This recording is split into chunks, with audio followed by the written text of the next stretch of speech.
Peer নিয়ে দুই একটা কথা একটু মানে খেয়াল করেন, আপনি বলছেন মাঠে নেমে জামাত কি হচ্ছে, লাভ হচ্ছে। জামাতের একটা বিরাট একটা টকশো করছে 1.5 ঘন্টার। আমি এর আগে আরেকটা টকশো করে আসছি জামাত দিয়ে, সৌরভ ভাই আমার সাথে ছিলেন। সারা দেশের সব টকশো এখন জামাত, বিরাট অর্জন। তো হয়তো একটা কথা মাঠে ছাড়লেন, আমরা কথা বলা শুরু করলাম, লোয়ার হাউসে peer is a settled issue, তারপর আবার কথা বলতে হচ্ছে কারণ জনগণকে ওনারা বিভ্রান্তিতে ফেলছেন।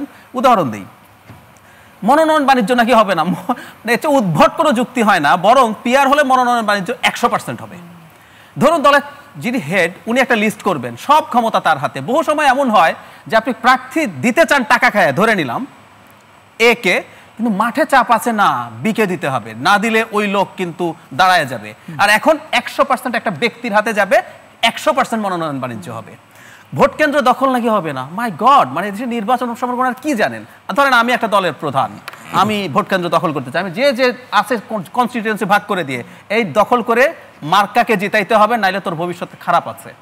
ইজিলি এগুলো করা যাবে। ওনারা মনে হচ্ছে পিয়ার দিলে লোকজন সুরসুর করে ভদ্রলোক হয়ে নির্বাচন করবে, মানে খুবই উদ্ভট সব কথাবার্তা আমরা শুনতে পাচ্ছি। আচ্ছা, 71% মানুষ আমি ধরে নিলাম লোয়ার হাউসে পিয়ার চায়, তাই তো? তো এত মানুষ পিয়ার চায়, এটাকে নির্বাচনী এজেন্ডা করে ফেলেন। মানুষ সংস্কার চায়, মানুষ জুলাই সনদের বাস্তবায়ন চায়, মানুষ নতুন কনস্টিটিউশন চায়, এবং বিএনপি এগুলো কিছুই চায় না। বিএনপি শেখ হাসিনা হইতে চায়, বিএনপি চাঁদাবাজি করে, বিএনপি টেম্পো স্ট্যান্ড।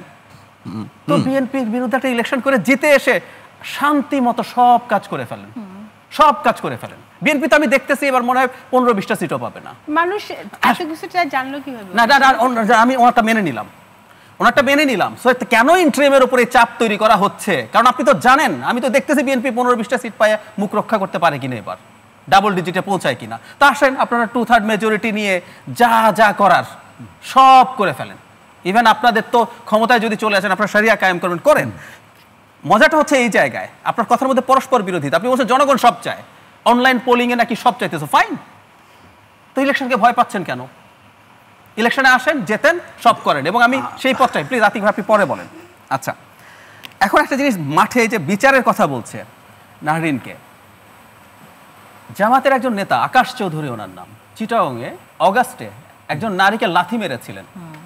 তার সম্পর্কে জামাত কি স্টেটমেন্ট দিয়েছে? জামাত নিজের স্টেটমেন্ট, আমি পড়ছি। উনি বলছেন, জামাতের বিবৃতিতে, আকাশ চৌধুরী নামের একজন সংগঠনের কর্মী ঊর্ধ্বতন করে অনুমতি ছাড়া গেছে এবং যা করেছে চরমভাবে নিন্দনীয়, এই ধরনের কর্মকাণ্ডকে প্রশ্রয় দেয় না, ইত্যাদি ইত্যাদি করে তাকে বহিষ্কার করা হয়েছে। এই আকাশ চৌধুরী যেদিন জামিন পেয়েছে, আমি চাইলে ছবিটা স্ক্রিনে দেখাতে পারি, ফুলের মালা দিয়ে জামাতের নেতা কর্মীরা তাকে বরণ করেছিল। অন ক্যামেরা লাথি মারা হয়েছে ওই নারীকে চিটাগংয়ের, তাকে ফুলের মালা দিয়ে, এবং জামাত তাকে ওন করেছে। অনেক অন্যান্য সময়ের মতো বলে নাই সে আমাদের কর্মী না, ওন করেছে, তাকে বহিষ্কার করেছে। তারপরে তো সুতরাং মানে আপনি এই এক্সাম্পলগুলো তৈরি করবেন আর বলবেন আপনি গিয়ে মামলা করেন, তার কনসিকুয়েন্স কি এই আমরা দেখছি না কি হয়? দুই একটা ঘটনাকে এক্সাম্পল দেখা যাবে না, আমি পরে আসছি, ঘটনা, বিচ্ছিন্ন ঘটনা পরে আসছি।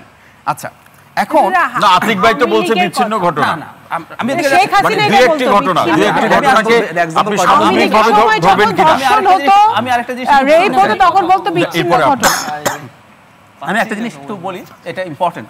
সৌরভ ভাই ওই গঠনতন্ত্রের যে আলাপটা নাহরিন তুলেছিলেন, আমি এটা একটু একই কথা। মূলত এই জেনারেলাইজেশন খুবই ভুল। বিএনপি, ধরুন আপনি যখন একটা জিনিসের বেনিফিট নেন, ইটস এ প্যাকেজ।